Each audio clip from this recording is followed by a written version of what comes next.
Now, yesterday, big day for anybody who's been campaigning against contaminated blood. To each and every one of those people, I would like to say sorry on behalf of the government for something that should not have happened. No amount of money can ever fully make up for what did happen, but it's vital we move as soon as possible to improve the way that payments are made to those infected by this blood. Yes, that came after a Scottish inquiry describing this saga of contaminated blood products as the stuff of nightmares, and thousands of people were infected with hepatitis C and HIV in the 1970s and 80s. One of them, Mark Ward from Peacehaven, who was infected with hepatitis C. And Mark, was it a big day for you yesterday? Hello, Neil. It was a very long day yesterday, it was, and with your introduction there, I got hepatitis C and AIDS at the age of 12 years old. Wow, it's incredible. The treatment that they used during the 70s and 80s, the blood was sourced. We keep hearing about, it was brought in from America, and towards the latter stages, it was predominantly all American, but they were sourcing blood from here in the UK, from prisons and borstalls, right up until 1984.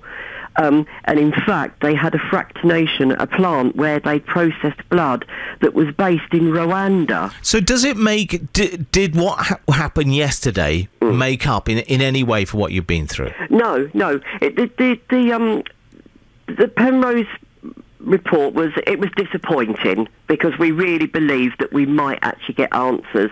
But it's raised even more questions, to be honest, Neil, because what we've never known, and we cannot think of any report at any point in time where a group of people have looked at so much evidence and only come out with one tiny recommendation that is only about Scotland.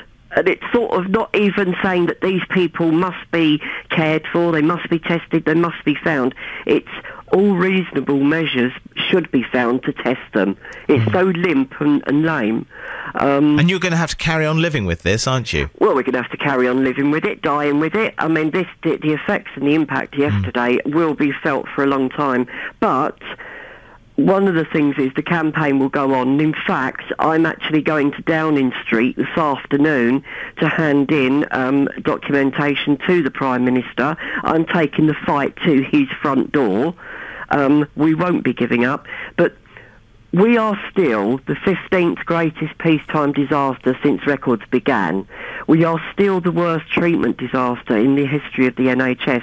Nothing has changed from yesterday morning except for we've got an apology from the Prime Minister. We've got a commitment.